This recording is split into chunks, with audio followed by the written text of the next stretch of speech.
Hi, my name is Pochi Aquiles po. Marami akong natutunan since educational film po siya.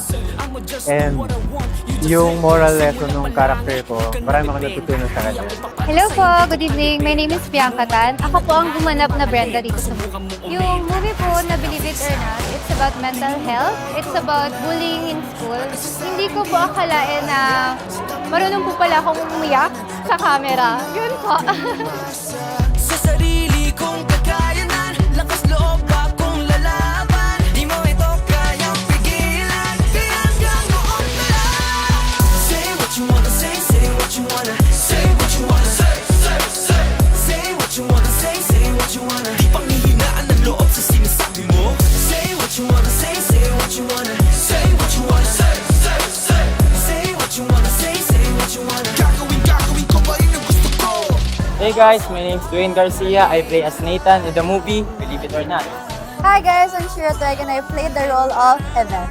Hi guys, I'm Jared Reyes and I play the role of Orly in Believe It or Not. My most memorable experience sa pag-shoot ng movie na to is yung pag-shoot sa school. And napakasaya kasi napaka-cooperative nila. Sa mga nakaka-experience po ng bullying nowadays, the advice I can give for you po is just don't mind it na lang. Siguro naman may reason din sila na bakit sila nambubully.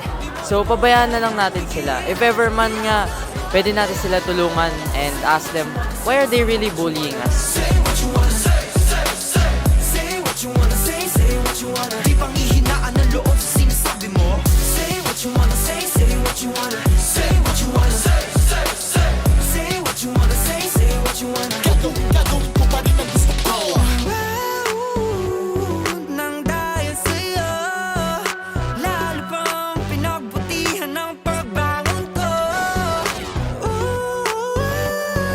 Salamat sa'yo, natutong ipaglaban ng sigaw ng puso. Hi guys, iniimbitahan ko po kayong panoorin ang aming educational film titled Believe It or Not. Ini-invite ko po kayong manood ng Believe It or Not. Showing na po nationwide. This is Believe and ini-invite namin kayo to watch Believe It or Not. So hindi kayo madidisappoint sa story na to dahil ito ay isa sa mga mapupulutan nyo ng aral lalo na sa topic na bullying.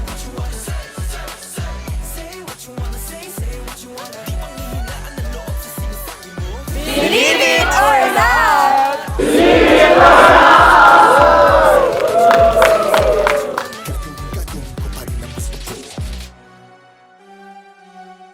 Say what you wanna say.